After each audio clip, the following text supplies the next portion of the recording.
Good morning, Adam. Morning, how's everybody? Good. Thank you for being available for the Q&A. I think Ed's on, isn't he? He's probably on a sailboat somewhere.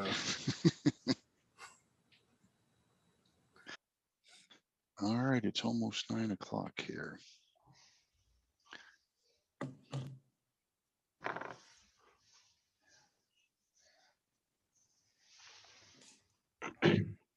Hi, Cliff. How you doing this morning? Hey, there's Jake. Good morning, Lindsay, Jake. good morning. From Chicago, sunny Chicago. I don't know what that looks like anymore. Who's that guy with all the hair? Yeah, it's been a while. Jake's doing his locks of love thing. They're getting it going. Gonna donate his hair. I must have given him my hair. Well, Ed, the picture you sent me for the promotion looks entirely different from your haircut you got now. I got into the number 3 shaving COVID thing and never left it. I haven't had a haircut in over a year now.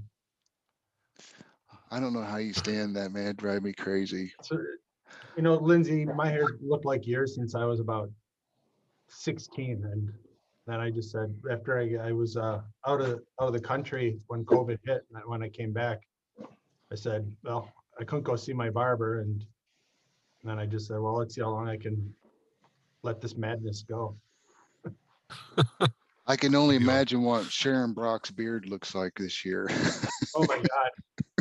It probably looks like Gimli. Yeah. Good morning, Dr. Slater. Afternoon for us. Afternoon. Okay. Awesome. Yeah, late afternoon. Duncan, how are you? Well, fine, thank you. Yeah, I've just been doing some firewood because we're running out. It's been cold here. So we've been burning a lot. And, can't use works heating. We have to work from home. So that's one of the reasons we've run out of firewood. You guys are on such a lockdown. I'm surprised they let you Zoom. Yeah, I've had to write something out to press the button. That's true.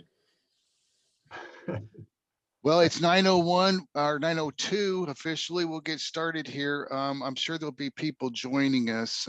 For the speakers, thank you for taking extra time out to share your information and insights and answer questions for some.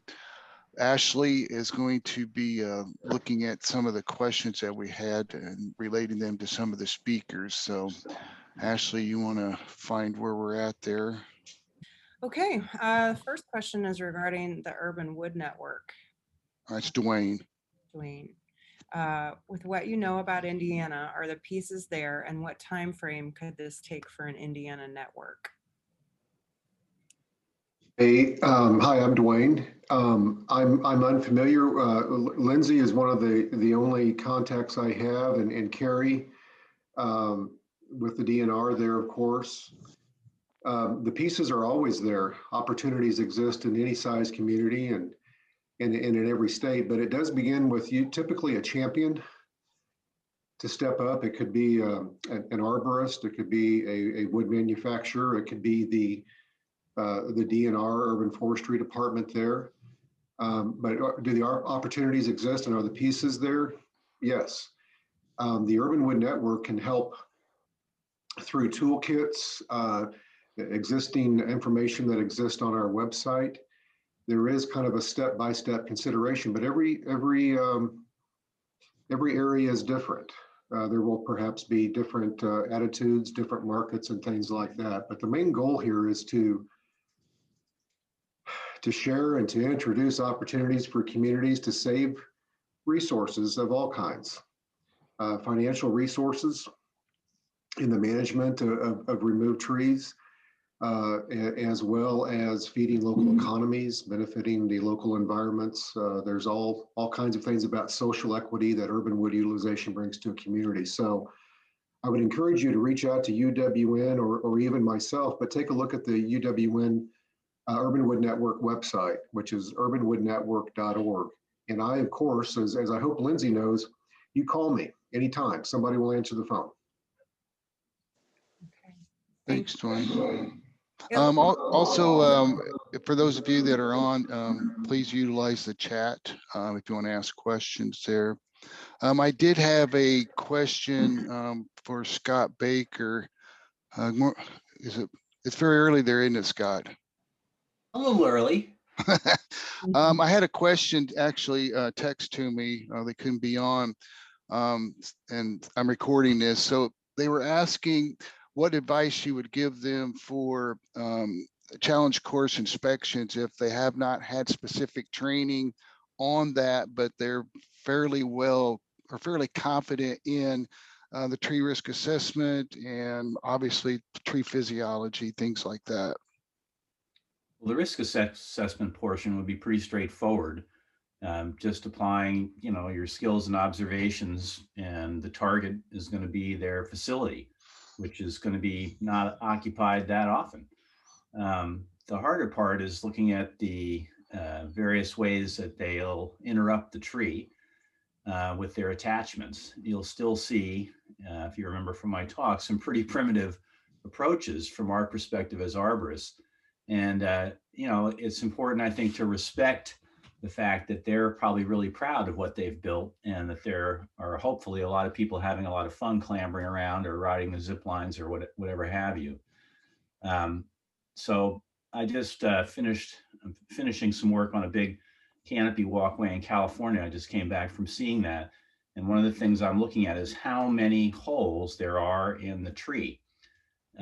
So I tend to look at the circumference of the tree and thinking about the species and the type of sapwood and structure that species has.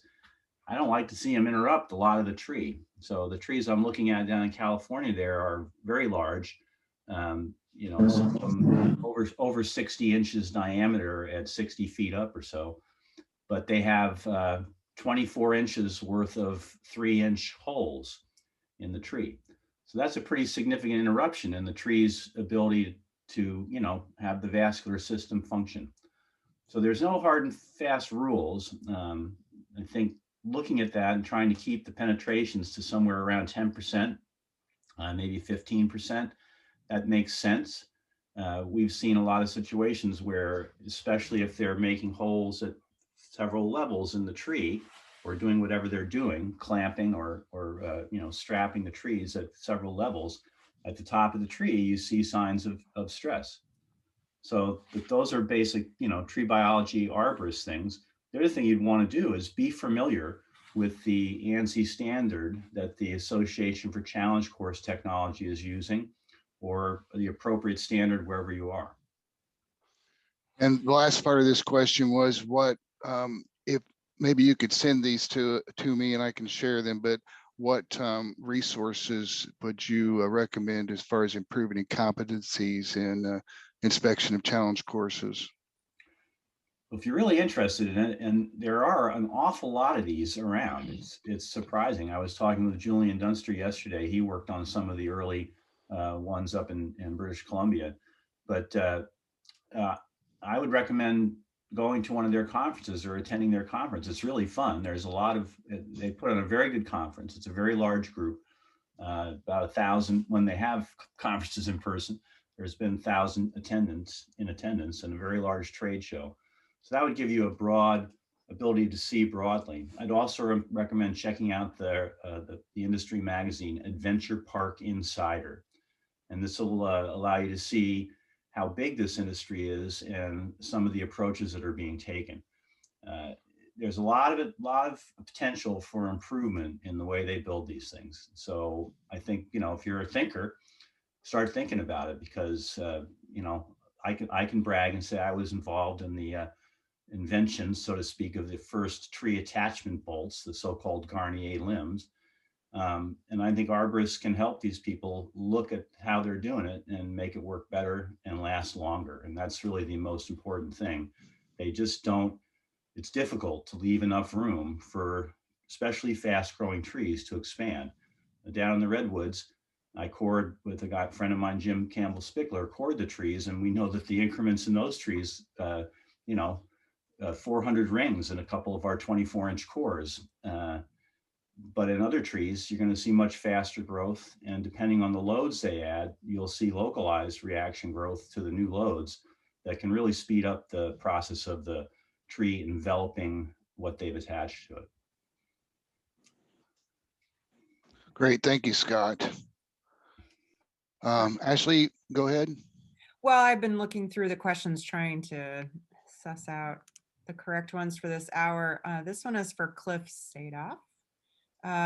Cliff, do you have or know of any studies or research on differences in efficacy of using triage versus mectinite, formerly arbormectin, for EAB control? Yes, I do. Hey, Cliff, before you say anything, introduce yourself. I'm not sure that even the speakers know who everybody is. So. Okay, well, I'll introduce myself so I know who I am. Okay. I'm Cliff Sadoff. I'm the extension specialist working with insects with urban forestry and ornamentals and the likes. And I've been involved in developing the control approach for emerald ash borer. And as part of that, I did a study at the Lafayette golf course, which I've been running for the last, I don't know, more or less about 7 or 8 years. And I used the triage product, and I also used the what was called arbomectin, which is now mectinite. And there was really no difference at all in the performance of the two products. So, so I think they work the same. The other thing is that we are doing, Lindsay and I were working on another project. We were looking at the uptake of the amount of emamectin benzoate inside the leaves. And what we found was that there was pretty much the same amount of uptake within the first month after it was put in. And a year later, there was about half the amount in the Q-Connect system as the Tree IV system with the plugs. All right. So what does that mean? Well, the amount in the Q-Connect was about 25 parts per million, and the amount in the Tree IV was 50 parts per million. And since you only need 10 parts per million in the leaves in order to kill the beetles, so it's sufficient. So this is slightly less, but it seemed to, but it was enough to kill. So I don't really think there's that much of a difference between the two. Okay. All right. Thank you, Cliff. Another one for you. Sure. For treated trees in year 4, when the uptick started, did the uptick or reinfestation start as a result of nearby infested trees, or did a small remnant of the pests survive in treated areas? Oh, okay. So I guess, yeah, I'm not sure exactly what the situation they're talking about but I'll just speak in general terms. All right. So when emerald ash borer is in an area, it's everywhere. All right.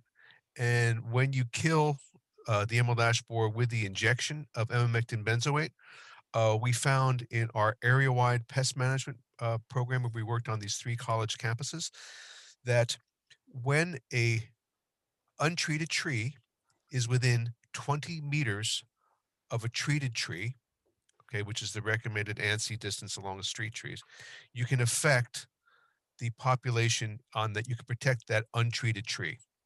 Okay, so if you've got an alley, if you've got a planting along a street where the canopies are touching, if you hit every other tree, you won't really be able to tell the difference between. You treat every other tree, you won't be able to tell the difference between the treated and the untreated trees. So, in terms of the questions, where are the beetles coming from? Well, they're coming from any tree that doesn't have insecticide in it. And in most cities, there are going to be some stumps. There's going to be some trees that are in drainage ditches, woodlots that simply aren't going to be treated. Even in the middle of a city, there may be some trees along a fence. Ash trees are kind of almost like weeds. They produce so many seeds. So so there'll be some anywhere.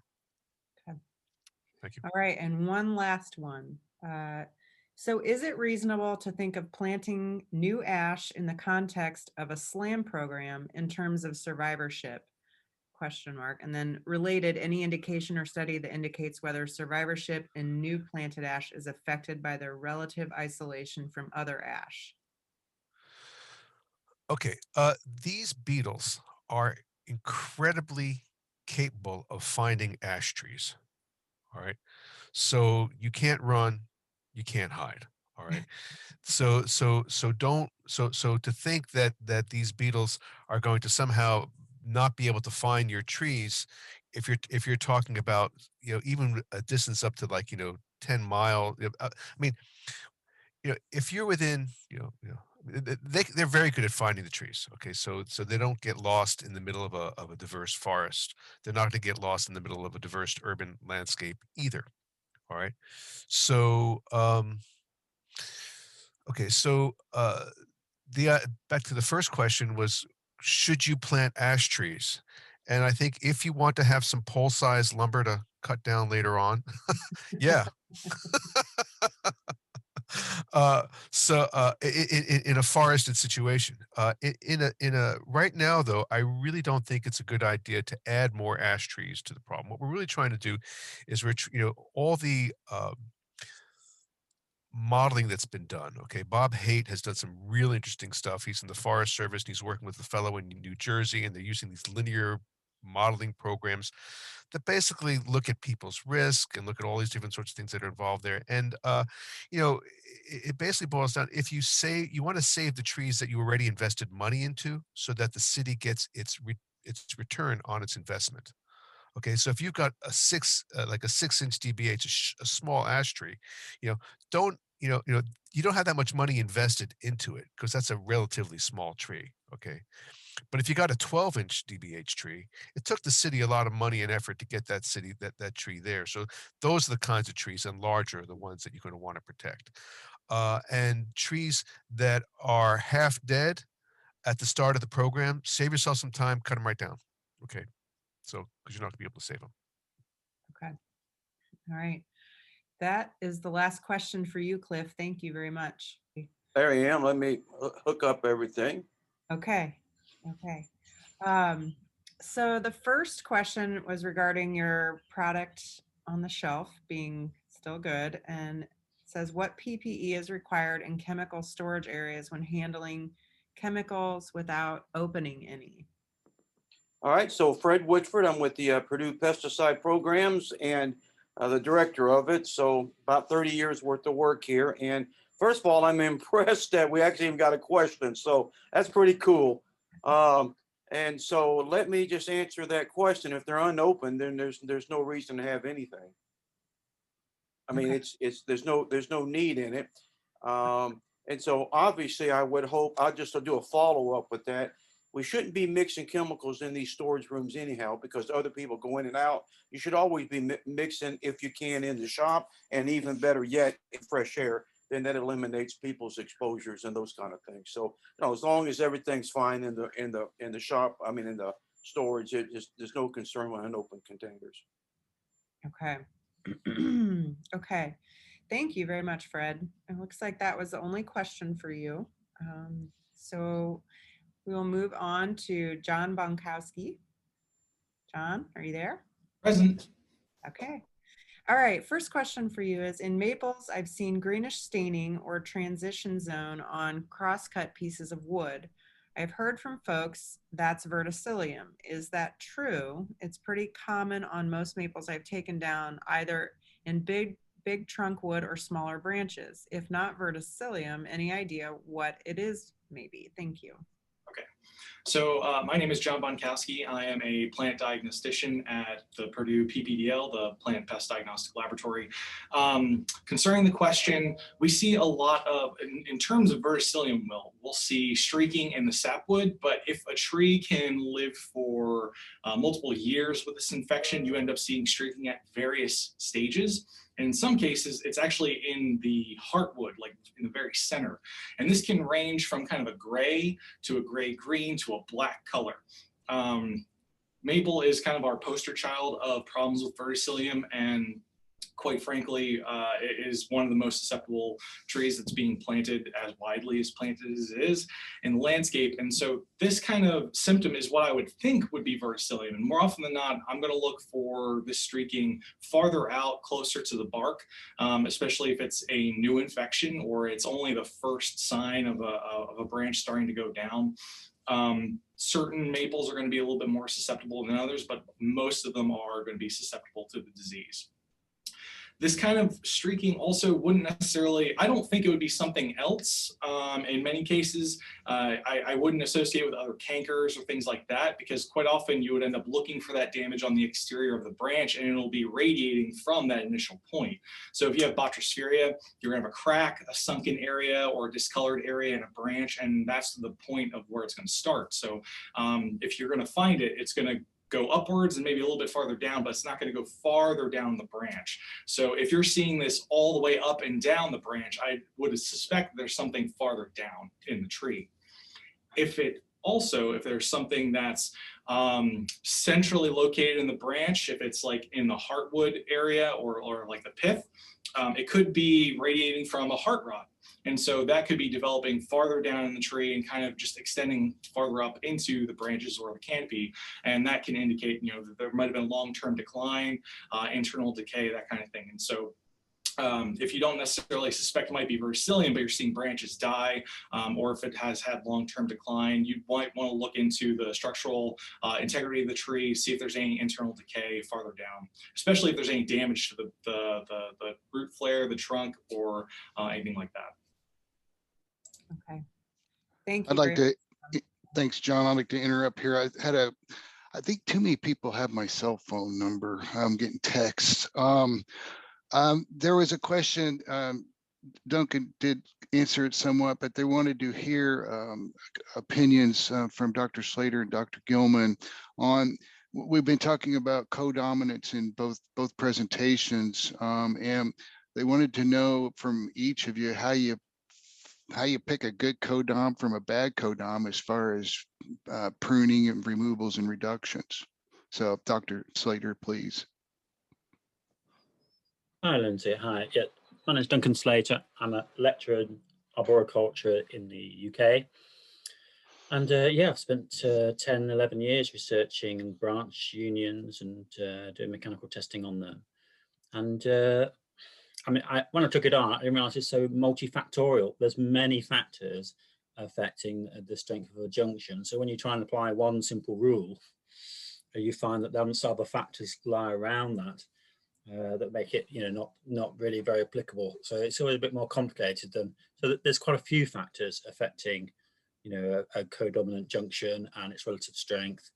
A bit like a hollowing tree, what's above it, what forces is it experiencing, what exercise is it getting, what's its identity as a species, and so on. You can hear me okay? Mm-hmm.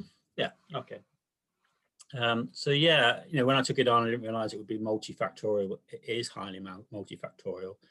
And, in my publications, we've kind of worked one factor at a time. We've done angle, we've done lever arm, we've done, obviously we work quite a bit on the anatomy, and then we've graded out bark inclusions to 3 different types of different strength. In the static testing, it always comes out that diameter ratio is very important, but the static testing is a bit somewhat artificial. And then when you get to a small branch joining into a trunk of a tree, you're never going to snap out all the way through because it's got a knot into the trunk of the tree. So the diameter ratio is sort of more dictating the mode of failure than it is dictating the strength, if that makes sense. Because once it's a little branch into the trunk of a tree, it'll only break in the branch. It's not going to snap the whole trunk of the tree when you bend the little branch. Once they become codominant, the issue is that they're, because they're roughly equal size, if it does fail, it'll split half the tree down. But, this is much more common when it's a bark inclusion than it is, fully intact and integral. And I suppose one of the key papers and the publication is about codominance being, a product of their exercise regime, that the more a junction is exercised, the more it receives loading, and assuming the tree is healthy, the stronger a junction you will get. I mean, this isn't very surprising, because if you over support a tree in the nursery, you get bad stem taper, don't you? It doesn't really develop a good stem. If you support the base of a tree, the roots aren't going to develop very well. And if you prop up a branch, it becomes reliant on the prop. It's not surprising that branch junctions are much the same. And, if they're not getting good exercise, they're not ending up being a strong junction.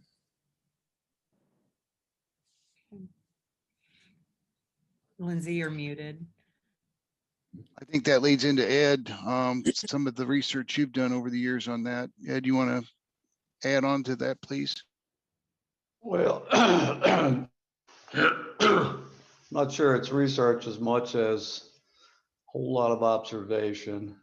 Duncan just went over the aspect ratio, the size of the branch compared to the trunk, which is certainly a component.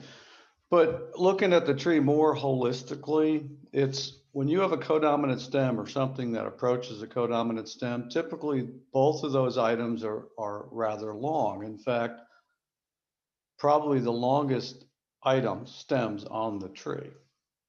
And so I get more concerned about if it's a U shape, if it's and Duncan has studied this a lot, if it's, for example, a wide open U-shaped union where you suspect this interlocking and overlapping grain, the tree is not likely to fail at that point. In fact, we can all look around and see lots of codoms in the landscape, and most of them stay intact. What we find in windstorms, and we don't have ice and snow where I live, when in windstorms, it's not necessarily the non-included bark unions that fail, it's more the wood beyond that point. And so we get into a length situation. And what we need and don't really have in our profession right now is some indication of how long is too long. But it's been, and that we need data on that for at least Quercus and some of the acers and some of the other common species. But so when I look at a tree that has a codom, it's how much am I going, if there's a target, and I suspect the branches, based on my experience, is long, in the general sense, long, and usually the codoms, like I said, are going to be the longest, is where am I going to reduce? One or both. And for a small tree, I'm going to reduce to try to get a main lead. If it's a young tree, that's going to get big. If it's a mature tree, I'm going to probably reducing both sides, especially if it's a wide spreading. So the codoms go this way out, and there are targets. So there's a lot to this, as we all know. Yeah. I think that's the hard part, is being instructive for our arborists on, once we've taught them to identify these codominants, but exactly what is the application, and every scenario is different. And there just isn't very much data on what is too long. Duncan's doing a wonderful job on the unions, and it's super important, and it is definitely part of the story.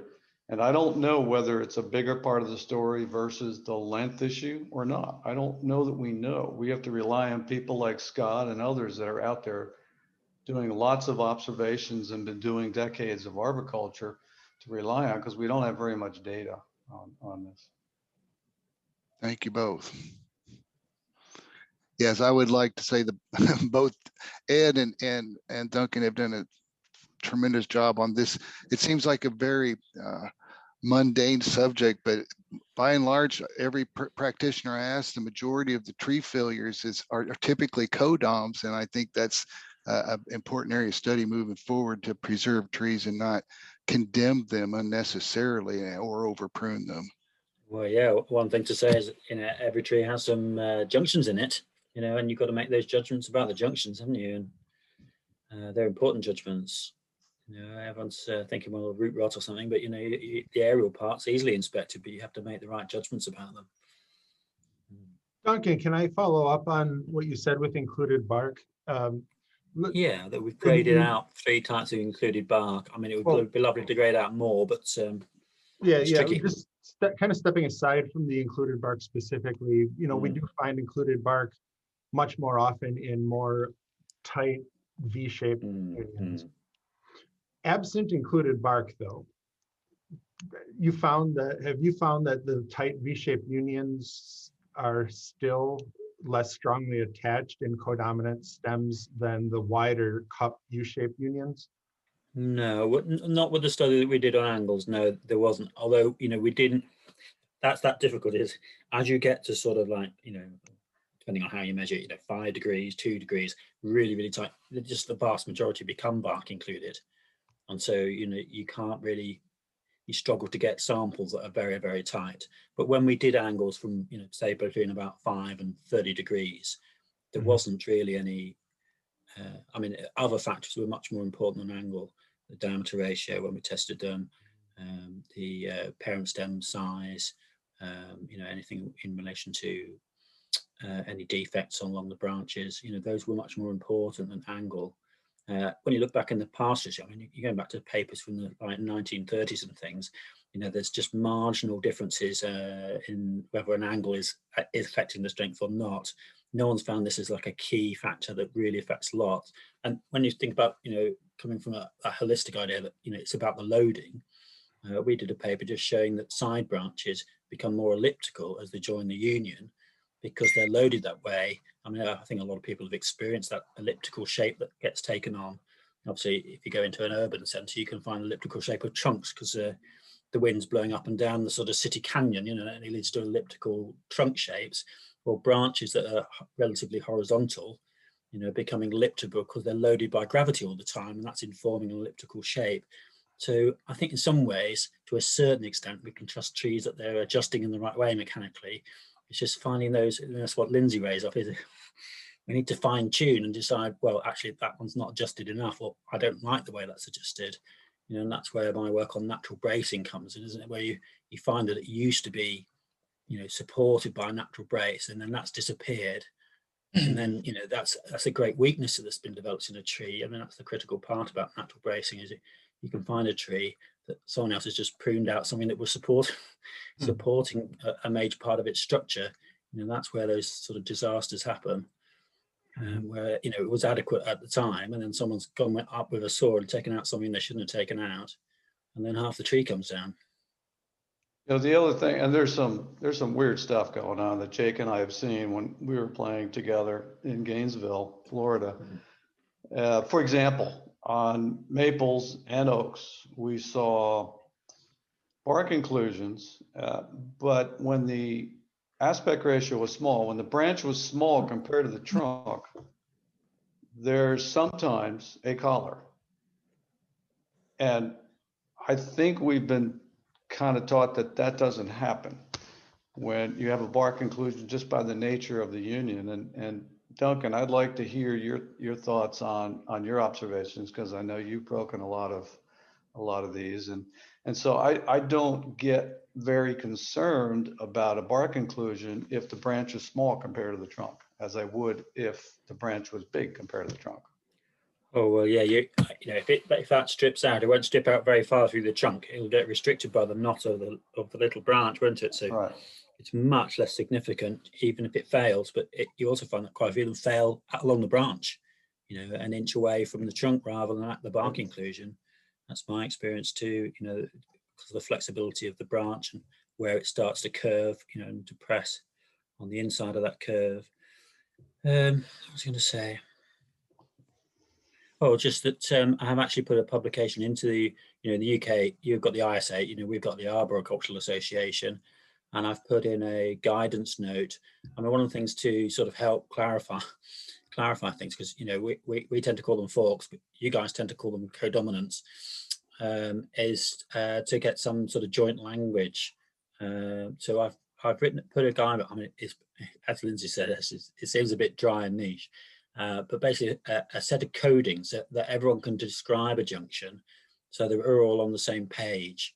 And this includes a lot of the factors that have been researched and a lot of things that you might be able to observe. And I put a lot of illustrations in it too. So I hope it was put in about October. Obviously, we have had some trouble here with viruses and things. and variants of these viruses at the moment. I'm hoping that they're going to give it a consideration. It'll get reviewed. But yeah, it's got a lot of illustration and a lot of different factors.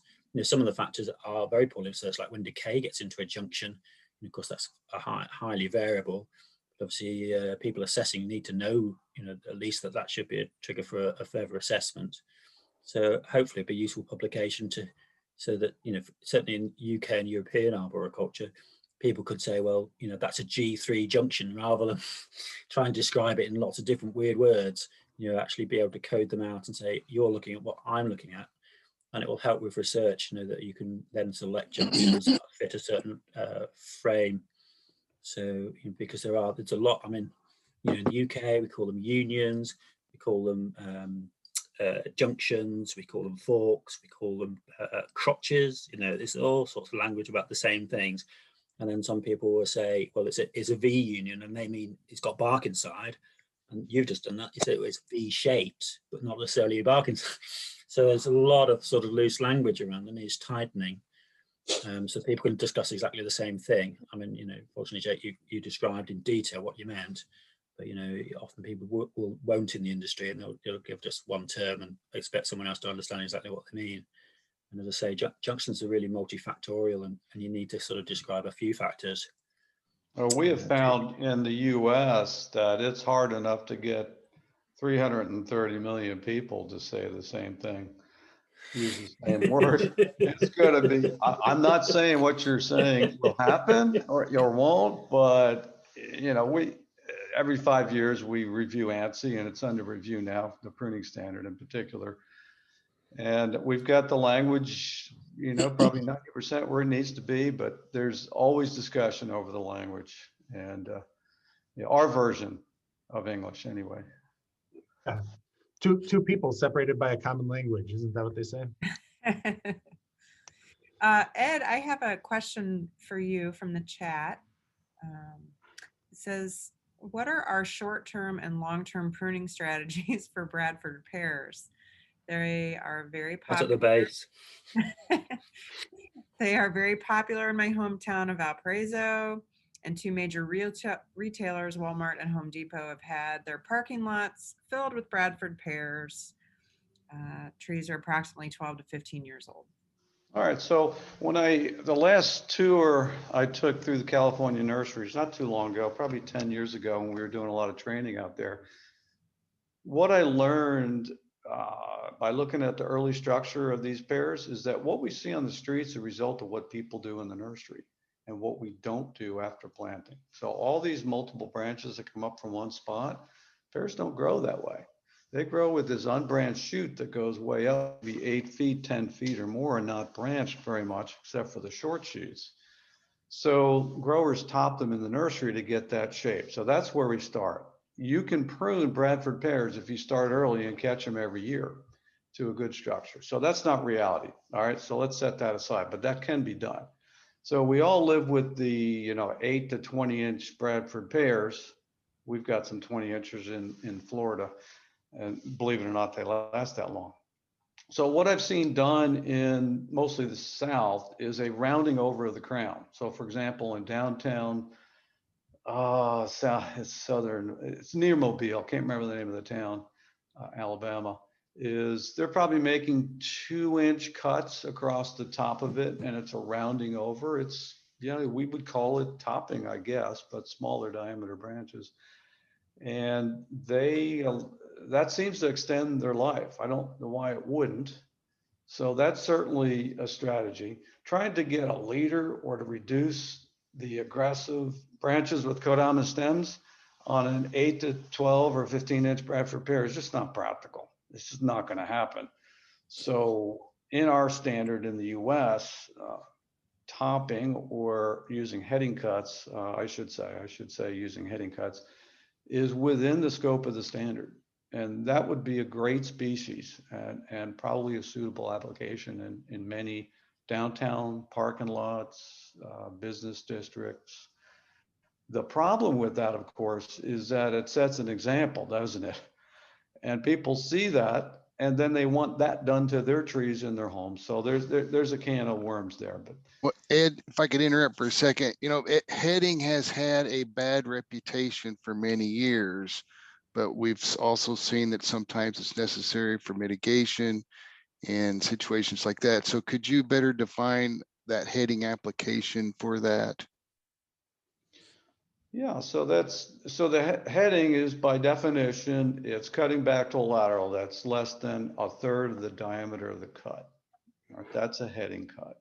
So if you're cutting back indiscriminately to a certain distance off the ground in some shape, like creating a round top, for example, that would technically, in most people's books, be called topping. And so the standard is clear on that, is topping should not be done on mature trees. But using heading cuts is allowed in the standard. I just read the standard an hour ago because it's under review and I'm part of the review team. So it is a little bit confusing, and we should bring that to the committee that addresses this to look at some language there. But the question was what to do with Bradford pears. And to kind of sum that up, structural pruning early, 99% of the time that's never done. So in reality, it is going to be some version of reduction. And I've seen, for example, in Asheville, North Carolina, I've seen true reduction, cutting back to laterals that, now at pears, it's hard to get 1/3. It's hard to cut back to a 1/3 diameter lateral because there are so many small diameter branchlets or small branches. So you end up making a lot of heading cuts, but you can do a combination of heading and reduction cuts and keep the thing small. Okay. So I'll jump in here. Sorry, Ashley. Oh, go ahead. Carrie kind of wrote in the text, kind of what I was saying is, though it's not on the no plant list in Indiana at the moment, I suspect within 2 years it will be. The vast majority of Indiana growers have stopped growing this altogether. And the reason why you'll see these at the box stores because they're shipping them from out of state. So our growers have slowly done a really good job of reducing the amount that they're growing. But we do not recommend planting them ever. One of the problems with that, and I don't disagree with you, if people can differentiate between Bradford and the decent cultivars, like I think Chanticleer's got much better structure, and there's probably others, maybe Aristocrat. You guys know better than me on that because you live with them more than I do. But they're certainly, looking at the various plantings around botanical gardens and other places, there are pears that are much easier to prune to a leader. And so lumping everything together is what I'm afraid could happen if we're so not. The way the rule's written and the way that we have to do it in Indiana, at least right now, is it's not differentiated between cultivars. So it will be Pyrus Caloriana will be banned. It won't be just because of their invasiveness, Kyle, correct? Correct, because of their invasiveness. Yeah, yes, Right. they're incredibly invasive around here. Yeah, well, I'm not going to get into how that happened, but now there's lots and lots of genetics out there, and the more genetics that calorie pears have, the more fruit that they'll produce, and birds love them. We have thickets and thickets and thickets of them along highway interchanges, roadways, and now they're starting to enter our state forests. So it is becoming a very concerning issue, especially since their treatment is challenging. About 4 or 5 years ago here at the Morton, we removed all of our calorie pears because of that very reason. Yes. Just kind of going through questions, still staying on the topic of forks and how to maintain these species in the landscape. Obviously, pear is something that we all would like to see less of. Dr. Gilman, what are your thoughts about aggressively removing tight junctions as a part of structural pruning in young trees? Well, it depends on your return time and your customer and the age of the plant. Okay. All right. So if your customer Let's start with the age. So on a younger tree, let's say 3 inches in diameter, there's absolutely instances where removing a codon with a removal cut back to and leaving the other lead, that's fine. It's a great treatment. But as that tree gets older, and as the tree gets older, let's say now we're 8 to 12 inches in diameter, it's probably more appropriate, but for the looks of the tree, the customer's expectations to reduce it. And how much you reduce it depends on when your return time, right? Your pruning cycle, if you will. So if you can't return for 5 years, you're probably going to want to make a larger cut, creating a larger void, and that's balanced with the customer. If the customer is uncomfortable with that, well, you talk to them about returning sooner and making a smaller cut. We're involved with a situation now where an entity can prune their platanus to about 8 to 10 inches in diameter every year for the foreseeable future. And so whereas a 5-year pruning dose would have removed 3 to 4 inch diameter codoms, we are reducing, taking off only 25% of the line.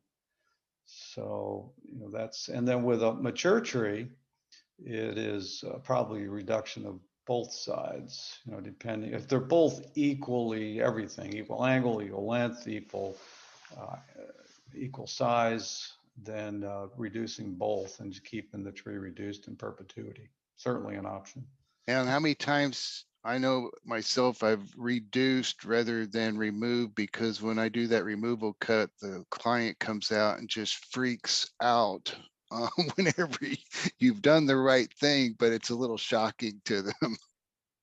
Well, and you can take less out. So you've got to calibrate that to the customer so that they know what to expect. And if they're uncomfortable with a larger cut, you make a smaller cut and, explain it. We don't remove teeth anymore. We clean them and we prevent problems. So this is how we prevent problems in arboriculture, but you got to come back, just like you go back to the dentist, get teeth cleaned every 6 months. We got to come back and prune these things every 3 years to get the customer, to get the tree to the point where the customer is accepting what's to be done.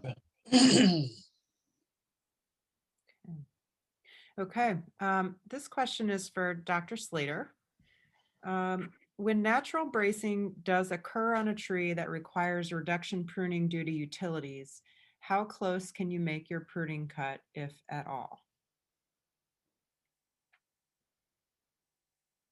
Yeah, that's become a difficult per scenario, doesn't it? I have seen people doing pruning where the natural brace is like a side branch going from one stem to another, and they've just stub cut it about 3 or 4 inches away from the other stem it's touching.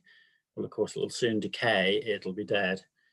And then that's not really giving you much of a long term. Again, like Ed's saying, it's very much about the age of the tree, the class of the tree.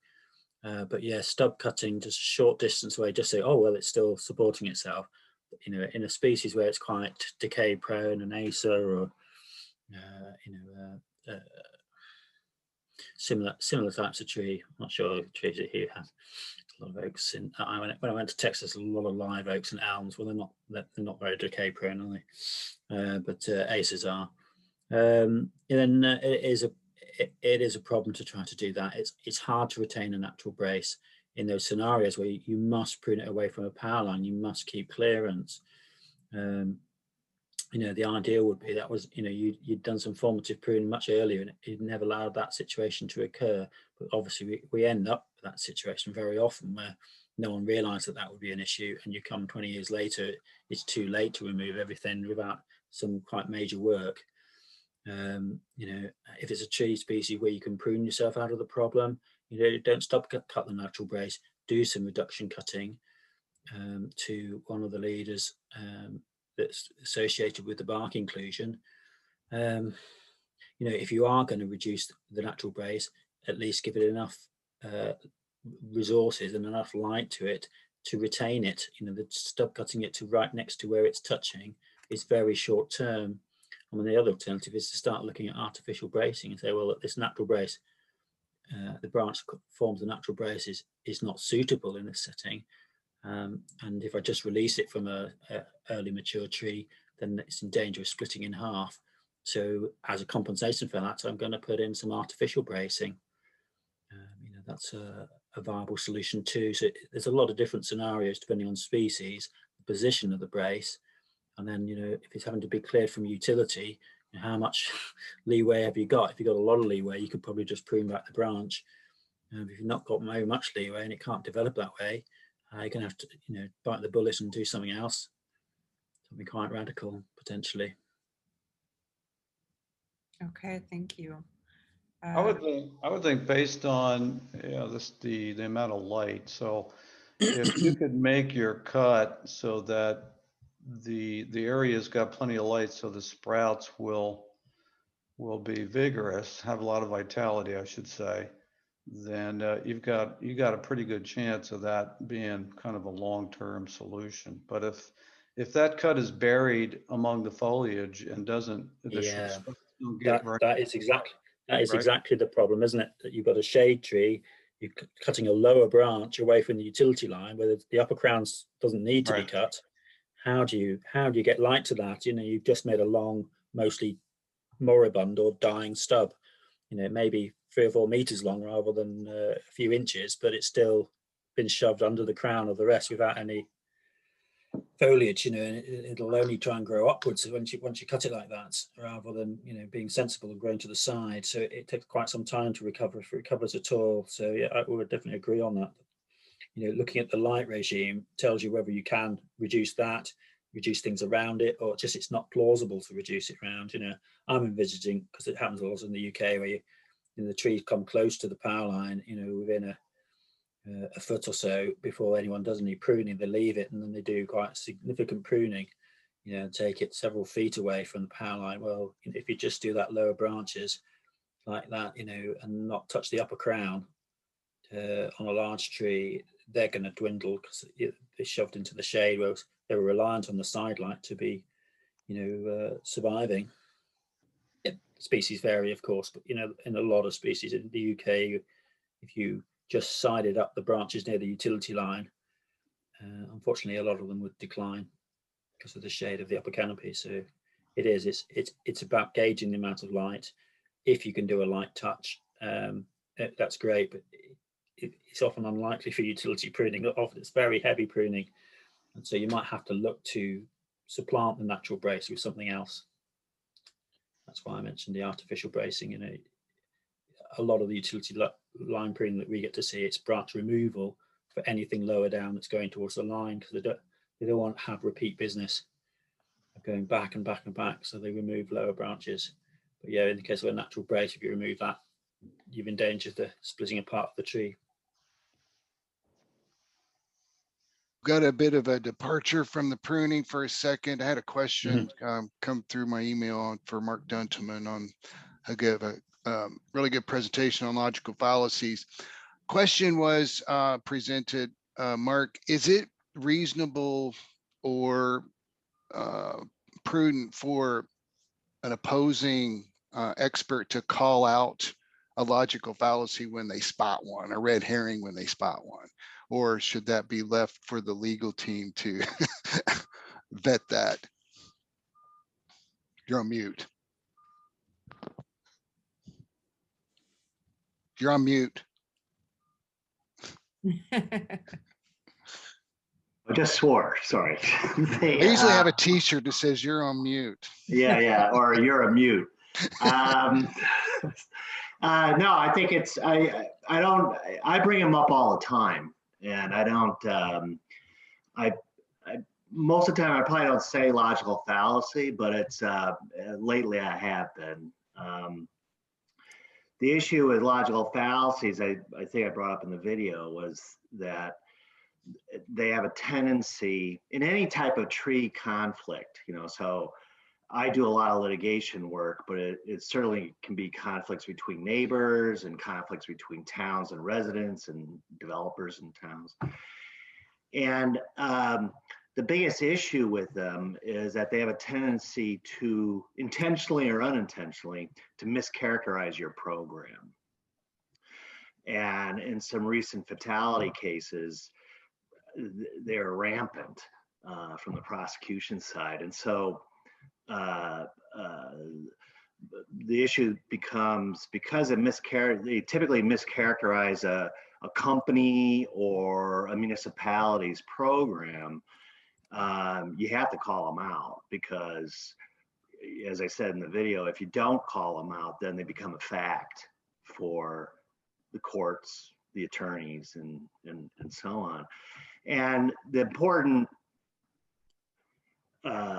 aspect of the logical fallacies from a practitioner's perspective is that they typically lack your context. So there's usually a piece missing that only you as a manager or the arborist can provide. And by providing that context, it's at times pretty easy to break those opinions down. Okay? You just really got to pay attention to what you're hearing and make sure you can spot it and bring it into context quickly, right?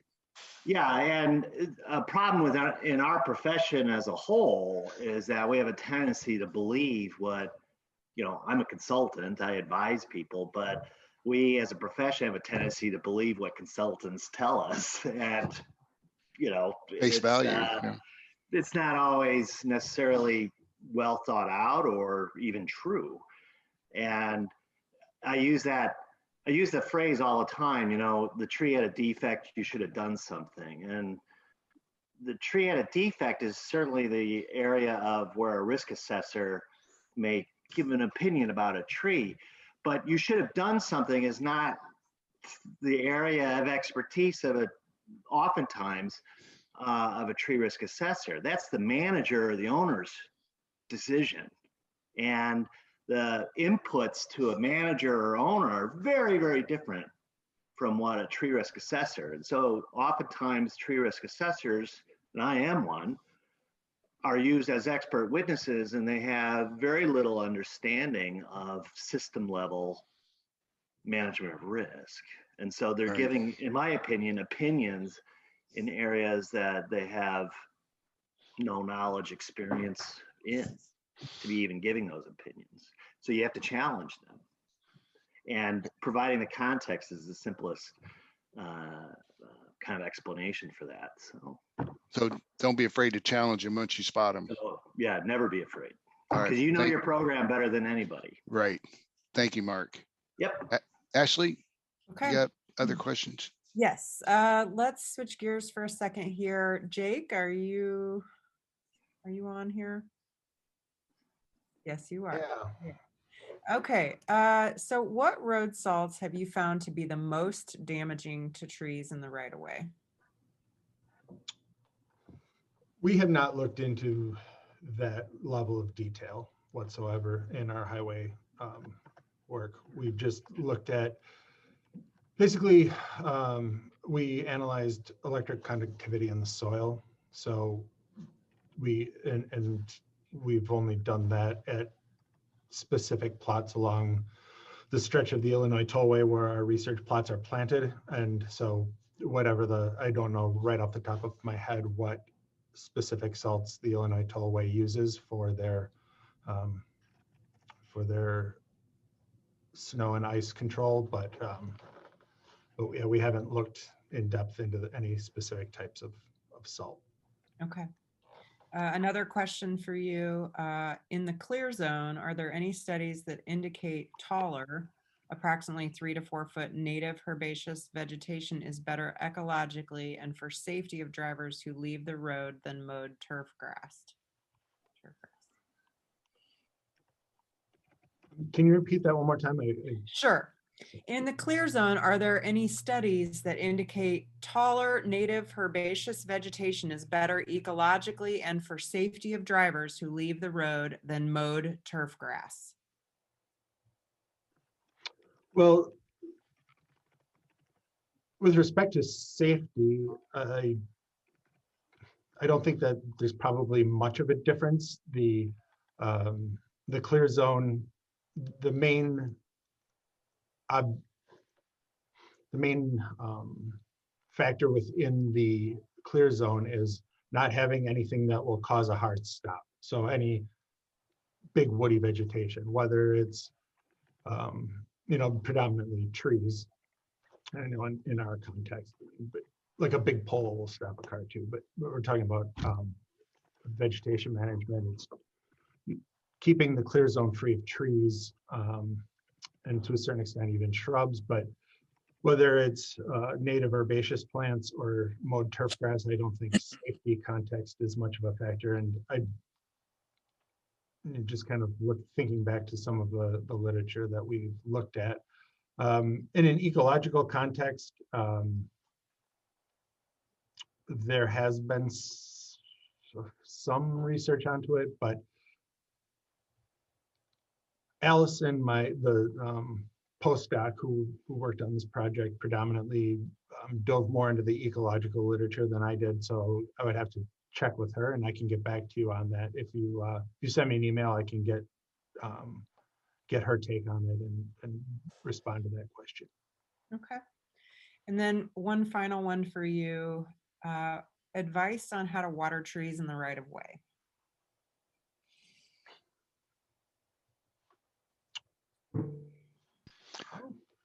Like Nike, just do it. Just do it. Yeah. Helicopter bomb it. No. So are you talking about like, does this question come from the context of the physical challenges of getting the water to the trees, or measuring whether or not the trees need to be watered in the first place? I think the question doesn't have a lot of detail. I would assume maybe your experience and the best way to get the job done. Yeah, I mean, there's different off-road utility vehicles that you could pull your tanks of water with across the terrain. There's always safety concerns, and it depends upon how far away from the highway you're talking about.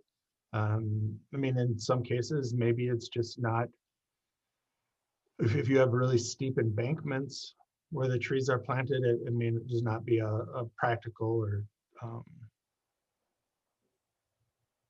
or physically possible thing to do. But they create vehicles to do just about everything nowadays. I'm sure that was a little ingenuity. There's probably a way to get it done if you really need it to be done. Another option would be to have something like gator bags for the first year or two, and have them installed. So the soil along highways is usually quite terrible, and oftentimes, especially as you get closer to the highway, there's a lot of fill and compaction that really creates a pan layer between the soil that's put down at the end of the project. So a lot of times in certain circumstances, trees can actually get waterlogged, because a lot of times that soil is really heavy clay. And around here, at least with what we're looking at, we saw a lot of times where it took weeks after heavy rains for the water to filtrate through where we had our new tree plantings. So it's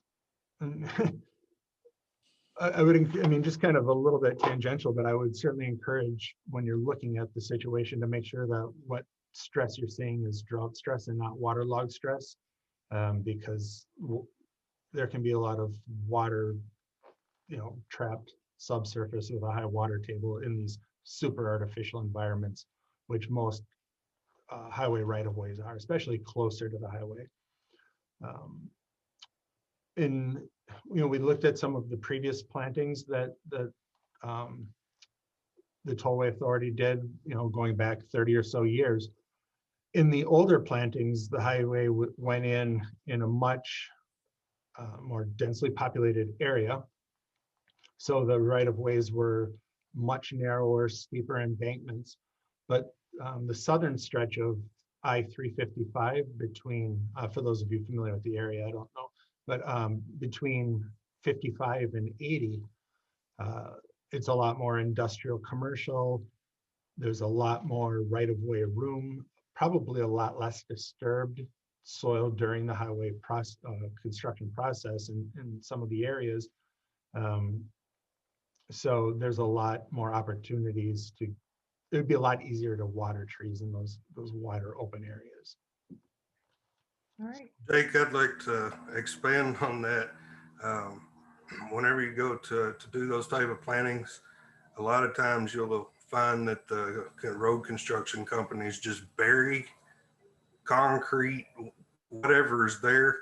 Uh, we did a study and we had to follow a landscape architect where we were doing some plantings along the roadside, and I literally planted a tree with a jackhammer. So it probably didn't survive if I had to guess, but we had to follow the LA's plans. If I can add to our experience with irrigation, I think the most important thing is to keep the roots out of water, and which sounds opposite, but I totally agree with Jake. We drown a lot of trees, but a lot of them die of drought as well. The best place to start is keep the roots out of the standing water, and there's two strategies. One, plant high. We all know about that, but talked about, underrated is root systems in the root ball shallow. So, and I don't mean roots deflected down by the side of a container, and I don't mean, so you need the root tips, the actual part of the root system that's going to grow into the landscape. You need the tips up at the surface. And whether you're planting in concrete or well-drained soil, that gives the tree a real head start. And then use something like a gator bag tree diaper. There's various things out there, but I've only seen 2 filled up in my entire life. Water. So it's important to fill them up with water. And that's the biggest downside. You pay $25 per tree for these things and you never fill them up with water. And they're not known to attract rainfall themselves. Right.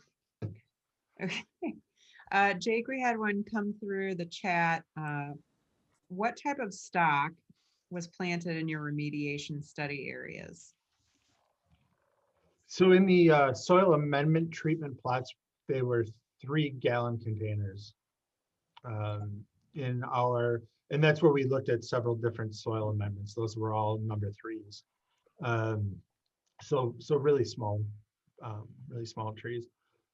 We also have a study where we looked at stock size and where we're assessing establishment and growth of different stock size trees, and those were number 3, number 7, number 15, and a 2-inch B&B or 2.5-inch B&B, 2-inch B&B, I think. So, but for the soil amendment, where we looked at the different amendments, those were all 3s. Okay. Jake, did you guys look at any type of like water holding pellets or anything like that, like geohumus? We tested that product in the nursery, and we found that we water way too much anyway, and so it didn't make any difference whatsoever. But I have a theory, not tested it, that if we used a product like that and do transplanting where it's really difficult to water plants, that product may have some real application. What are your thoughts on that? I'm not familiar with that product, Kyle, but I mean, our soil amendments were biosolids, biochar, composted biosolids, and just regular compost. So some of them, will hold moisture better than others, but I have not. Can you tell me a little bit more about geohumus? Yeah, geohumus, I think it's out of Germany, and it is a product that holds water, but the difference in this product than all the other ones that I've used is it will actually release water in a drought, so for the roots, whereas a lot of those will actually pull water from the roots, even though they hold the water. And this one will release it. It's a sand-based product. And then it has this proprietary, like silly putty kind of on the outside of it. And whenever it gets wet, it expands like crazy. And I think it would have some real application in some of those areas. Yeah, that's yeah. Like I said, I hadn't heard of that before, but that sounds like something interesting to check out for sure. I mean, Nina Bassick did some pretty nice work where she showed amending sort of the backfill soil was not terribly important, but certainly amending the whole bed was much more important. And we, you know, we did similar in our sands down here. It was on shrubs. It wasn't trees, but amending the whole area. I think Richard Beeson did that work probably 20 years ago or so, if I'm remembering. So, but it's to get the water, and the challenge with amending the backfill soil around a planting hole is it almost tries to induce exactly what we don't want. So we want the roots to spread out. We don't want the roots to stay in the planting hole. So making the oxygen conditions correct and adding some water once a week, you know, 3 to 4 gallons or so for a 2-inch tree, that really goes a long way to get you started. Yeah, with our project, we did beds of different amendments as well as individual holes at the same site. So roughly 3-foot diameter holes, and then also beds. I think they were, I can pull it up here, but we had 15 trees per bed. So they were fairly decent size. It's just that they were planted just a couple years ago. So having a lot of meaningful data, it's still a bit early. Mm-hmm. That's good you're doing that. Okay. Next question is for Richard Harper. Richard, are you here?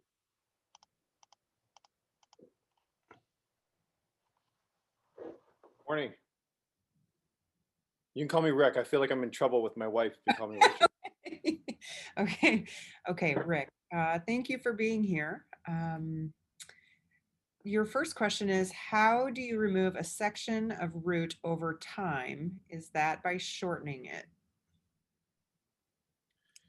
Yeah, so when I was talking about that sort of remediation, we've all been on sites where it would be ideal to have looked at the trees, looked at the planting beforehand. And like Ed was talking about with some of our pear trees, 90% of the time we're there afterwards. And so probably the best analogy I use, and I've seen some pretty important keystone species, very valuable on properties that people are pretty insistent on at least trying to preserve. And so even if you look at some of the work that Hauer and Johnson have done out in the Midwest, they've got some of those great root management guides that are available. If I can find the link, I'll dump it in the chat box. But I'm an advocate of just the best analogy I have is sort of the above ground analogy. You get the question about restoration of a lilac bush or a viburnum bush. You know, the typical prescription is to go in over a period of 3-ish years. It could be even 4 or 5 years, and remove the oldest, largest, quote unquote, most offending shoots first in order to sort of restore the whole shrub, if you will. It's the same sort of thing that I recommend with roots. And that is to sort of set up a progressive program where you're going in over a period of several years and making cuts to restore the root structure to the degree possible over a period of time. Of course, the other important thing is, and I think we're sort of all biting around the edges at this when we talk about watering plants, the other important thing is monitoring plants. So those trees that are undergoing some sort of therapeutic treatment on the roots, curative treatment on the roots that are established in the landscape, that needs follow-up monitoring. You need to keep people off that site and keep people away from that root tissue. Okay. A follow-up, I guess, is what is meant by the difference between severing or removing a root? Yeah, so I've been on sites before where I'm not necessarily a huge fan of it, but sometimes where it's just such a tangled mess in terms of looking at the mature planted tree, you can make precision cuts and the pressure of the plant will actually pop girdling roots. So So there are select situations where I've seen some degree of success done. It's a little unorthodox. We were on, I think it was Pepsi headquarters actually, where one of the grounds arborists was doing that, and he was having some success for that. So again, there's some unorthodox ways of trying to sort of after the fact, quote unquote, fix some of these root related problems in mature trees that people are insistent on saving, or at least trying to save. And you know, that's something that I've seen done in a couple situations with some success. Okay. Final question is, how do you go about exposing the root collar area that has had several inches of soil added around the tree?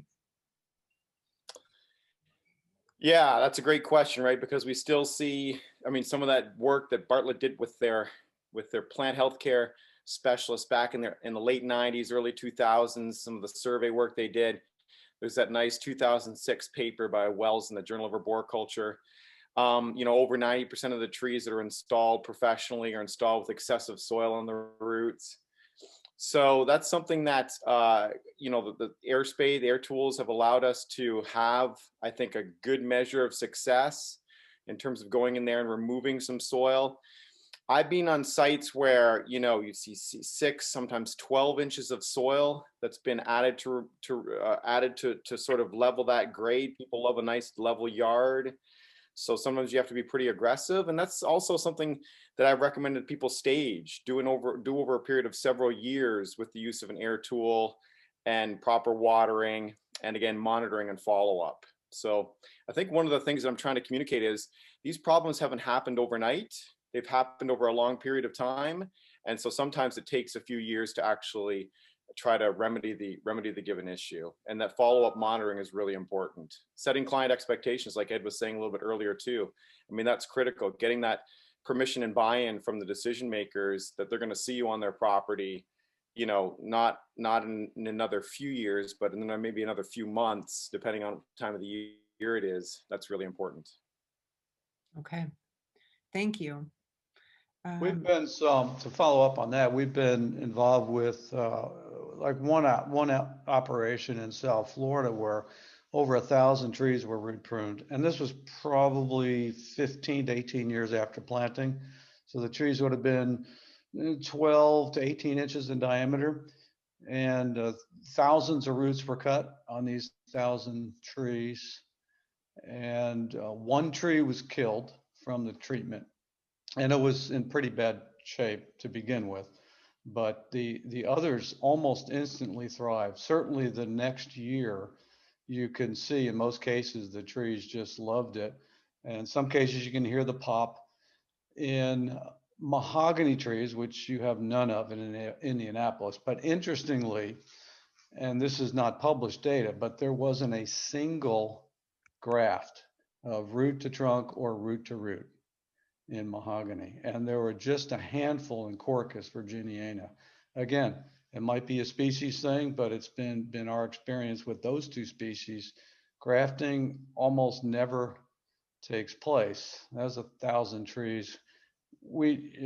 So that's been our experience there. It's only good. The biggest root I've cut, 6 inches in diameter on a platanus in a park in Orlando. We came back the next, and the tree was about 18 inches in diameter. And the tree never missed a beat. Came back the next year and held my breath a little bit, but the tree looked fantastic. So we have a lot more documentation to do on this and more research, but I think cutting roots is a good thing. Ed, do you think the high water tables that you guys have down there would play any role in that? Because we have these deep clay. I think it's about availability, I think, probably more than anything. Yeah. For the recovery process. Right. Yeah, I don't know. I wish I had an answer for you, but I can remember cutting a bauhinia tree, which is another subtropical tree in Hong Kong. And every person in attendance, there were about 30 of us standing around the tree, bet me that root was grafted. It was about a 5-inch root grafted to the trunk, and I won that bet. There was no graft at all. It came apart, but that's unfair because I'd done it so many times. So there's not a whole lot, and a lot of this comes from the container. the propagation container in particular, and then the next container it's in, a 1 gallon or 3 gallon, when you're dealing with container plants anyway. Even when you're dealing with field grown plants that started in containers, and there's lots of that in the southern third of the North America. Thank you.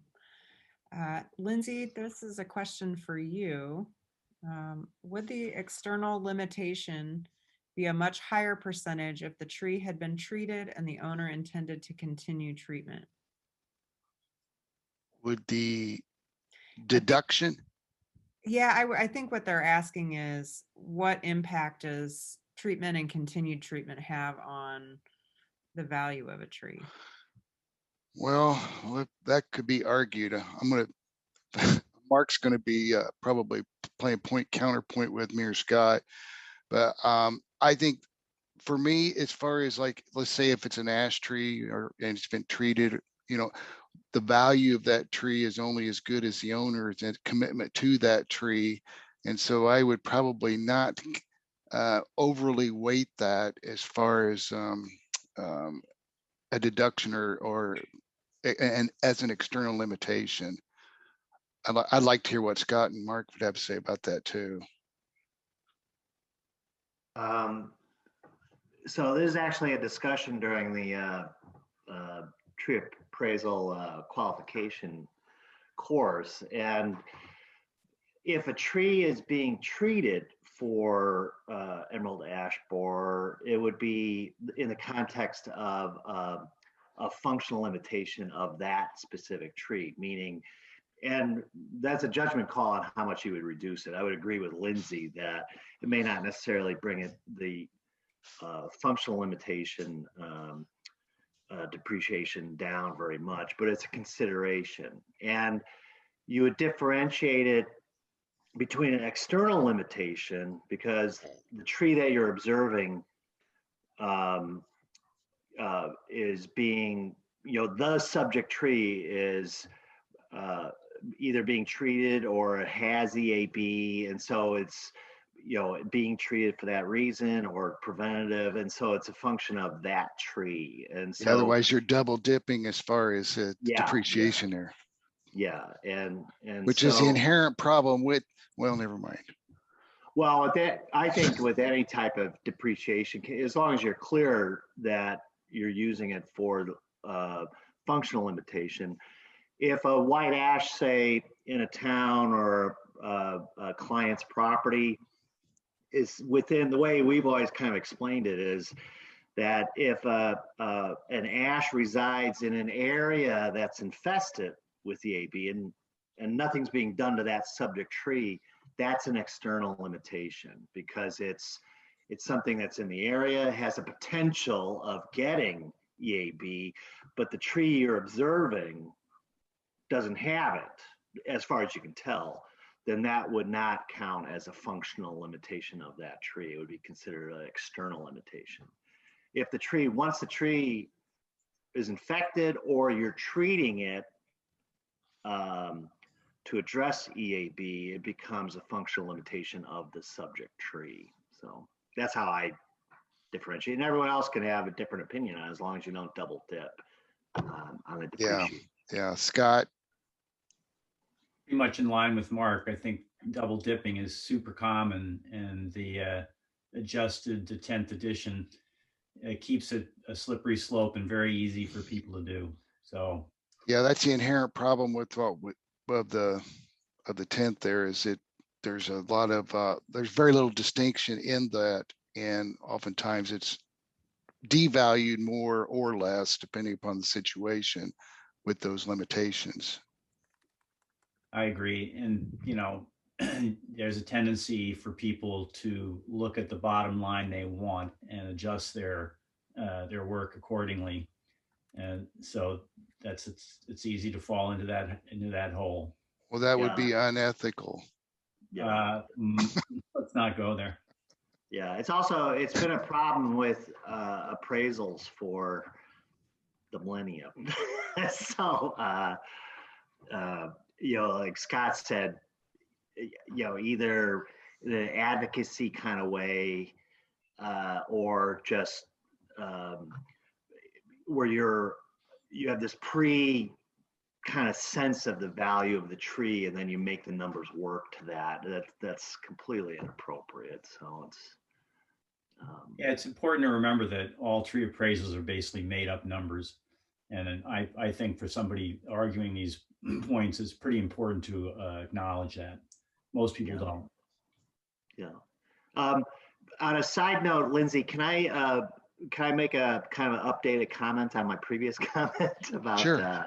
the question of, I was thinking about, as other people were speaking, is that this has to do with the logical fallacy statement. You know, I don't mention the phrase logical fallacy that much in deposition or my reports.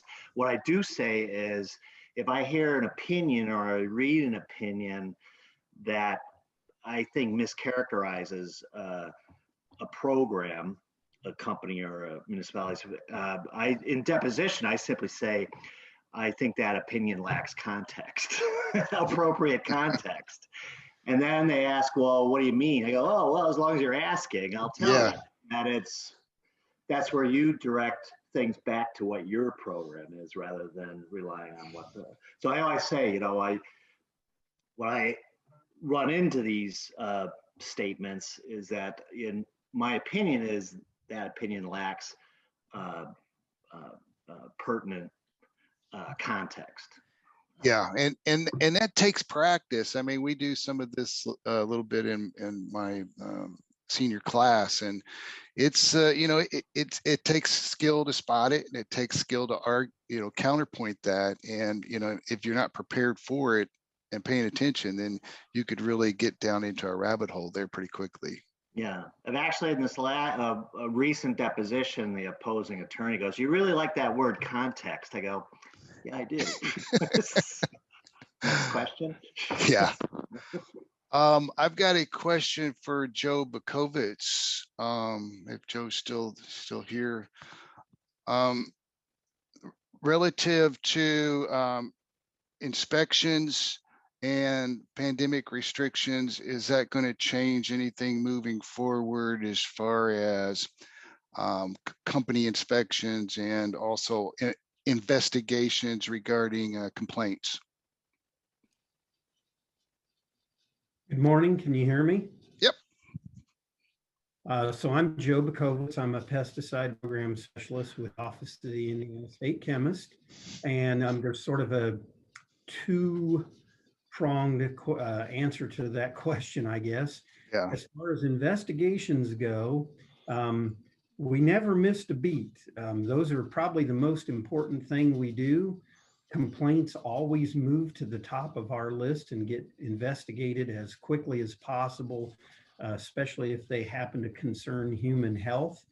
So the way we conduct investigations last year and this year, the only way they changed is when we show up, we're going to be social distancing and wearing a mask, and we're going to ask the complainant if they want to be present to do the same thing. We try and do as much as we can of this, gather as much information from the complainant over the phone so that there doesn't necessarily have to be any contact if they don't want it, and that's fine. But again, the investigations proceeded. We did just as many last year as we did the year previously, so not much change there. Inspections, we did do a lot of those virtually, and it may sound to a lot of our licensed clients out there like that's a pain in the butt, but I actually think they were easier because we managed to do a lot of it either through email or through just a conversation with you, instead of making you have to set a certain amount of time out of your day, and either we show up unannounced, which is what we do most of the time, or we make an appointment, which we do some of the time, mostly in the case of new business inspections. What it does, how it does affect you is we may ask you, because we're not going to be there, to look at your records or to look at your pesticide storage. So we may ask you, can you take a picture of your pesticide storage, or can you send us electronic copies of your records? But again, I think our experience with it is that these virtual inspections were easier on us and easier on the client. Where we're at in 2021, some of us are starting to feel a little more comfortable going out and doing inspections in person. So some may still be virtual. Some we may show up and actually do the inspection. But again, we're probably going to actually call you and schedule it, which is unusual for us because, again, the whole idea is usually to have these be surprise inspections, but we're probably still going to be scheduling them most of the time just because of the circumstances we're in. Good, thank you.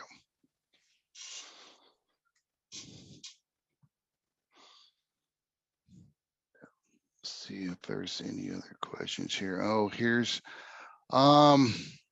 a question that I'm not sure who it's directed to.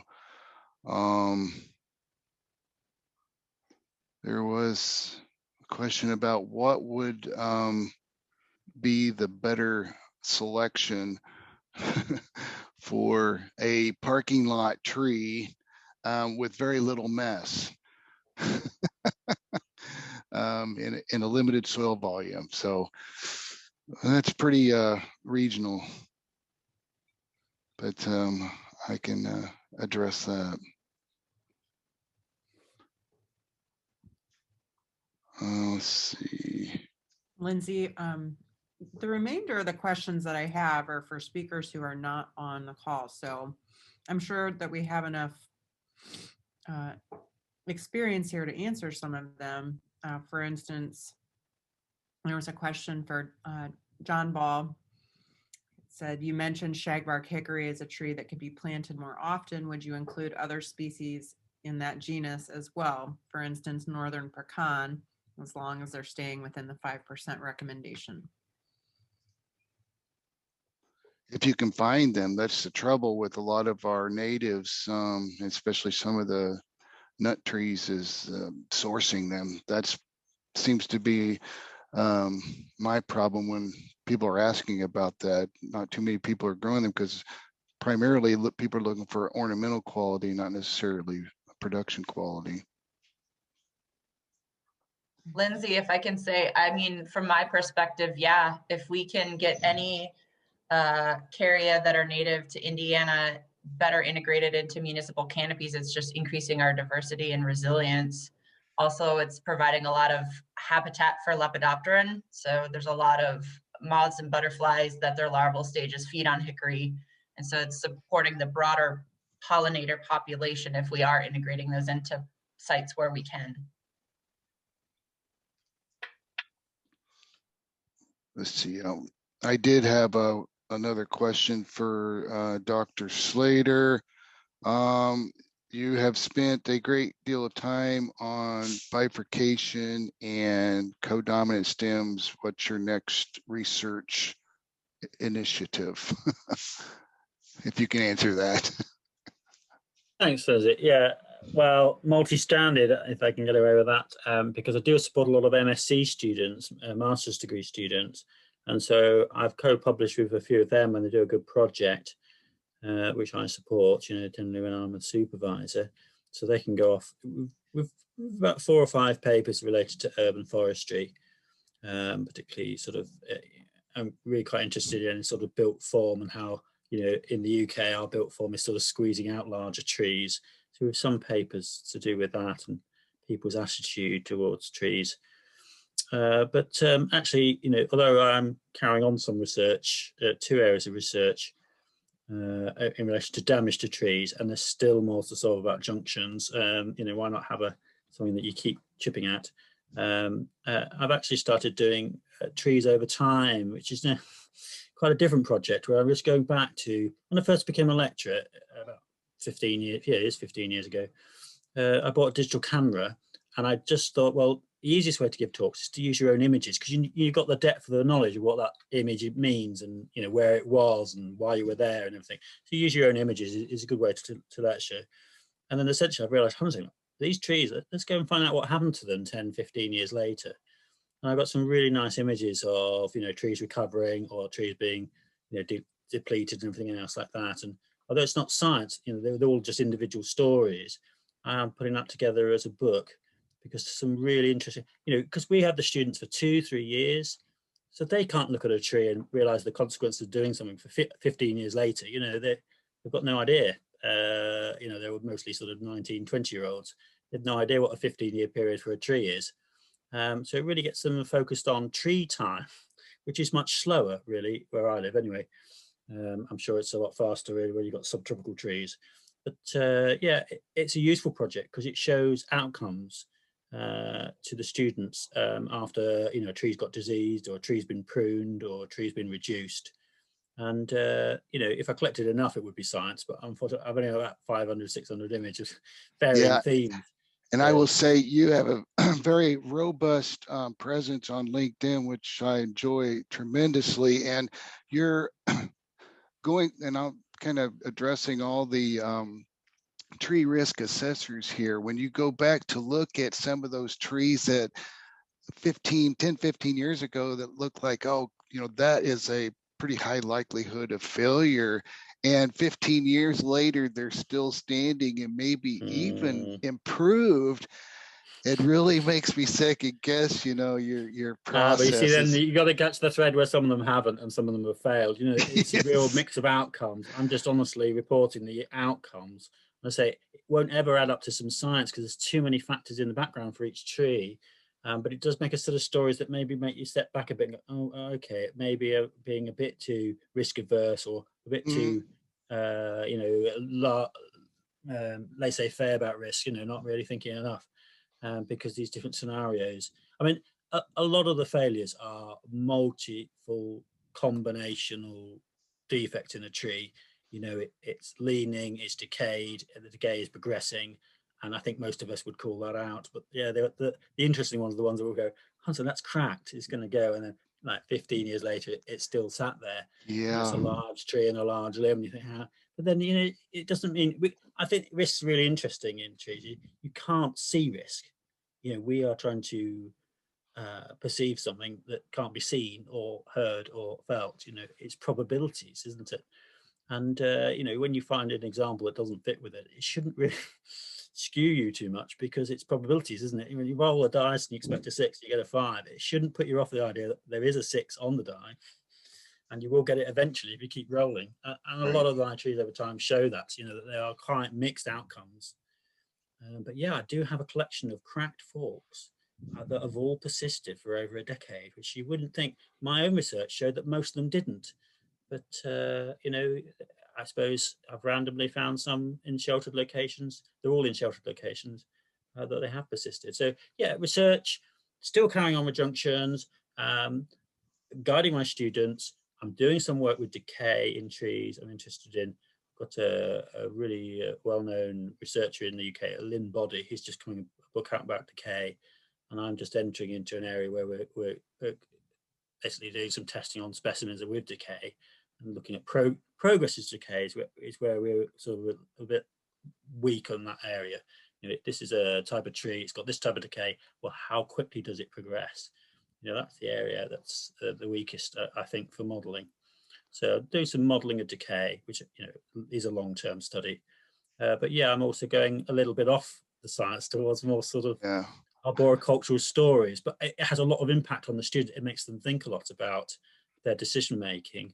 Are they making the right decisions? And it also shows a lot. As I say, I've got a lot of images about development and what happens to the trees with development. And there's a lot of dire outcomes in the UK where we build way too close to trees.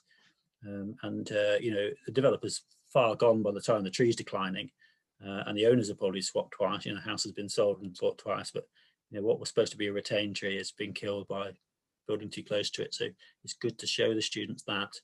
Right. That sort of thing. An image tells a lot more than me telling them it. So yeah, it's a bit of an odd curveball, but I'm very committed to carrying on with that because it's got so many nice outcomes. I'll put one or two on the chat room you can have a look at, because Lindsay, they won't know really, they've seen so many, or some of the really nice images. I think the most popular ones, because where trees recover from injuries, you know, everyone likes the sort of the underdog doing well, because urban trees nearly always the underdog. And I got some really nice images of trees that you would think, oh, that's had it, and it recovers, you know, really heartening. Yeah. Of course, you've got to remember they don't all do that. They don't all. No. But yeah, make a nice book that sort of have that roller coaster of emotions that trees put us all through, I think. Very well put. If we care about them, it does put you through a roller. You know, you see, oh God, what they've done to that, and oh, I looked after that. No, it's dead. You know, you do go through a roller coaster. Agreed. Thanks for the question. Thank you. Sure. I would like to ask Scott another question about challenge courses. As far as reporting, are there any specifics or protocols for reporting, or is that based on client needs and requests as well, or is it more of a standards driven?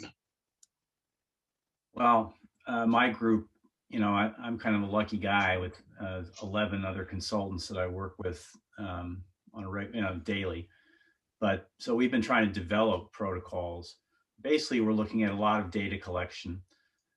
Additionally, I've been trying to work with some of the builders to get them to make their pins with grade 8 with marks on them, you know, measurement marks, so that you can you know, watch how much the tree is growing around the attachment bolt.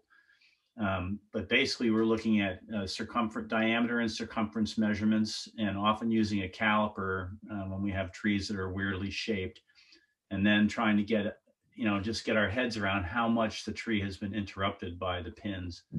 And then, you know, now I'm working on some very interesting projects with people way smarter than me. And so down on the Sequoia Park Zoo Skywalk, I encourage everybody to Google that and take a peek if you're not looking at some of my posts on Facebook. But in that situation, we're using photogrammetry to monitor the fittings. We're very worried about cyclic movement. These are huge walkways. And like I said, there's many, many attachments on the trees. So we develop a data table, an inspection table when we come back. And we're developing a significant client base where we are coming back at least on a yearly basis. And as some of you might know, I've been following some tree houses now for almost 30 years. And it's fascinating. I have a project underway where it's an idea right now to use photography over many years. In other words, collecting photographs from people who've been to these tree houses and then using these photo analysis methods, it's like facial recognition, to identify certain spots in the trees that we're interested in and be able to look back in time, because we didn't really do a good job of recording our observations over time there. So data, dimensions, height above ground, looking very carefully at lever arms and loads, because when you connect in my observation, when you connect trees together with these bridges or cable systems, very, very common, you're changing the cord length, you're changing, you know, the lever arm. Yeah. Change, so you have a tree that's flexing all the way, and then all of a sudden you have a tree that's much more secured, kind of like staking. And when the stakes aren't removed, or nursery production where the trees are not moving. So it's basically something we're developing as we go along, but it's all about careful data recording and trying to figure out how you're going to make these measurements. I mean, everybody's probably realized that when two people walk up to a tree with a diameter tape, unless there's a series of marks that allows you to lay that tape on the exact same spot, you're not going to get the same measurement. Also, many tree species we know are expanding and contracting a little bit during the growing year. So I use little brass tacks sometimes to make measurement marks that are going to be semi-permanent. They're just into the bark, so they're not, you know, really just sort of floating there. I also use the little blue paint pens very commonly to, if the pins don't have marks, we'll put a paint mark on there. I'm hesitant to use a diamond scribe or anything like that because I don't want to induce more corrosion problems and many of the sophisticated pins in use now are cadmium coated or powder coated. So you don't want to break those coatings, but it's all about measurements and observation and hopefully getting to come back over time. The last thing I'll say is the most important thing is to try to help educate the people who are operating these courses and the inspectors that are approved by the various associations where they have a ticket, like a certified arborist, they're allowed to go inspect. So I've been working along with a bunch of others to help, to give talks and lectures to show them how to read tree biomechanics in their course, because they're there every day. And the types of things that occur on these courses, can occur like that, and not necessarily, good idea to wait a year to come back. Well, and there seems to be a disparity in what a challenge course owner recognizes as and needs as far as inspections and implications of that. I mean, in the case, of my situation, they had no idea that there was even such a requirement. Yes. So, I think that's the issue is there's no consistent standard and it's not very well known. This is correct. And these things can be built by, or they are built by any sort of bold, MacGyver type that sees one of these and says, well, I've got a patch of woods and I can charge people $50 and I can build that for nothing. So, when they're being built professionally, we're very careful about the steel, and they're careful about it and about their trees. They're probably going to have somebody pretty knowledgeable look at their trees. Back to the beginning of the question, the most important thing for an arborist getting involved in this is your documentation, particularly your terms and limiting conditions. The contractual agreements that you make to do these things, they can be done very solidly so that you can be, professional and not be too worried about the downstream impacts that might come back to you. And I'm starting to get approached in accident cases that occur on these things. So, it's definitely a very weird world out there. But I think the level of professionalism is increasing, and on the facilities that are going to be open to the public, they're getting more scrutiny in many states by regulators. It's interesting to note, for instance, in Washington State, the inspectors certified by Association for Challenge Course Technology also have to get the state ticket for amusement park ride inspectors. And the third-party engineer that I was just working with in California, a lot of his work is amusement park rides. So it's complicated. Yeah, and it seems like as an inspector, the vulnerabilities are pretty much increased as opposed to normal risk assessment, because like you said, of the modifications and changes in the biomechanics of the tree, they're unpredictable and unprecedented as opposed to, normal tree in a landscape. I think, in this group here, anybody who wants to contact me down at the Sequoia Park Zoo, Jim Campbell Spickler, who's a redwood researcher and a really interesting guy, he's been helping with a lot of the work down there. We're really wondering how to monitor some of this stuff. I've been thinking about using the PICUS meters that measure tilt, and my company does static integrated assessment, things like that, which wouldn't work here. But like I said, we're using photography. Interested in using motion meters to see if we can detect changes in the overall movement of the canopy that might affect our trees that are now attached together. And in the redwoods, we're very worried about trees that might be overwhelmed. So we're really curious about the stability of trees that surround the course. And that's where I think a study using the tilt meters might yield some information that'd be useful to us. So I'm like the do-it guy. I'm not exactly a scientist. It's not Dr. Baker. It's Scott Baker, the tree undertaker, more like. But this is fascinating, and I think it's like I'm trying to get a tree fund grant to study a couple of these things, because there's a nice crossover. I like getting people out into the trees. For instance, in the redwoods there, that is a place where a wheelchair user or other differently able person can get 100 feet off the ground in the redwood canopy. And I grew up with a mom in a wheelchair from polio for 26 years after she had polio. And for me, it was just amazing. And just getting people out in the trees could do a lot for humanity, I think. So Yeah. that's why I'm putting so much effort into these projects. There you go, Jake. Jake, there's your next research project. Yeah, well, I do have a couple follow-up questions for you, Scott. One, with respect to measuring the diameter, have you considered or have you tried using dendro bands? Evan DeLucia is a childhood friend of mine. You may have run across him, but yes, we are interested in trying to use those. Might alleviate like the problems of making sure your measurements in the same place all the time. If you just have an instrument you can leave on, that might be a way to help with that. That would be really cool and probably quite costly. So yeah, they're not cheap, like the Sequoia Parks use a municipal facility, but many of these places nowadays are going to be a for-profit enterprise. So they're hesitant to spend a lot. But I like that idea a lot, Jake. I'll put that in the thinking cap. And then the second question I had for you is, you mentioned that you used photogrammetry. Yes. Can you talk about that process a little bit more? Like what? I think, yes, I can. Yeah. What software do you use? And I am not the photogrammetrist, Jake. I am the consultant. but so I can't rattle off the software, but I'd be happy to link you up with some of my friends. One is from the treehouse world, a guy named Jonathan Schulter's Ascension Studios.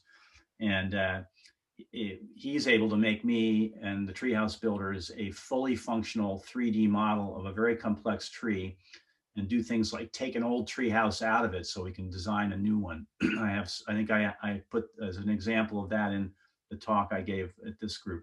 But the other, Jim Campbell Spickler, is using, he blew my mind last week using just the newest iPhone. And but he's also using a drone and scale bars. And so we're able to make extremely accurate, down to the millimeter images, 3D images of these fittings, and we should be able to watch them pretty closely. So can I follow up with some emails with you, Scott? Please.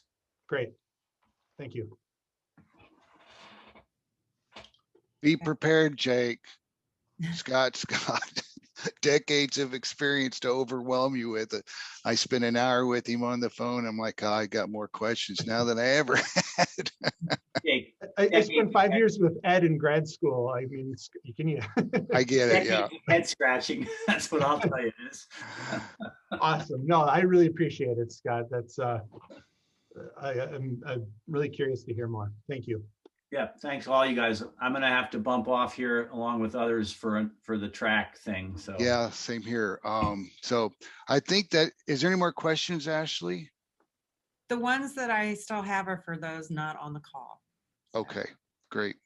Well, I would like to thank this all-star cast of arborists and tree evangelists that participated in the Q&A thing. This has been awesome, and I truly appreciate you personally taking the time out to contribute to urban forestry and arboriculture in Indiana. It's a rare occasion that has been a silver lining in the midst of this pandemic, to get a group assembled like this that we normally would not have. So I thank y'all for being a part of that, and I look forward to working with y'all in the future. So thank you again. We'll conclude the Q&A session here for the speakers so they can get about their day. We do have a little bit of Indiana Arborist Association chapter business that will conclude here for those of you who want to stay on. But thank you again. Thanks, Lindsay. Thank you, Take care, guys. everyone. Bye, everyone. Thank you. Thank you, Lindsay. Really appreciate it. Our IAA people. Crystal, have you and Cody like rehearsed how you're going to do this? No. I figured you'd have like, kind of that virtual toss, You are next to each other on the screen. So yeah. Cody, if you have a gift, you can pretend to grab it from your left hand. He doesn't, or does he? No, I have a small hammer because That'll my desk work. is actually my dog's kennel and I don't want to scare her. Well, we will have an official meeting coming up here. Cody and I were discussing scheduling an annual meeting coming up that's separate from this because we didn't want to confuse things. But on this recording officially, Crystal, I want to thank you for being a good leader during this challenging year. So, and hopefully Cody's not too big of a pain to deal with. No. So we'll pass the gavel and then we'll conclude this. I'm gonna just throw it. There you go. Our virtual passing. So, and it was also good to see a stranger on there, Andy Callahan, making an appearance from down south. Well, you know, I saw the lineup, and I appreciate y'all putting it together. It was really, really well done. So thanks for everybody, and it's nice to kind of have a flashback. I texted Cody a little bit ago. I've been gone too long now because I don't recognize a lot of names anymore, but that's okay.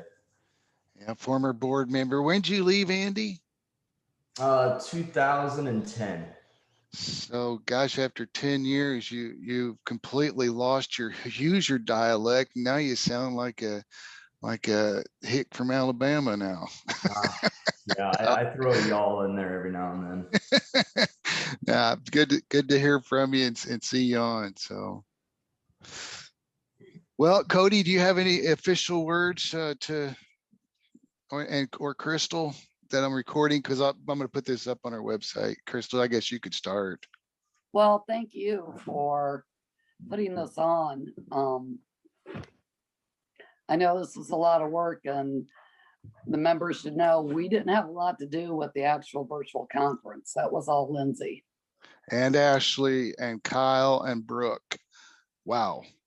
Yeah. So thank you. Yeah, I'm just going to echo what Crystal said. Again, Lindsay, Ashley, Kyle, Brooke, they did an amazing job. I thought this went extremely well. It was excellent speakers, excellent topics, everything. I'm blown away at how good it was. I actually really liked it. Almost too much. Yeah, I was pretty much, I've been doing this for, let's see, almost 38 years now. And I was geeked out by this group today and talking and chatting. I could do this all day. So it was good. Now, thanks, Ashley, for your patience and helping coordinate this as well. So. No problem. It was better than putting together 350 attendee packets.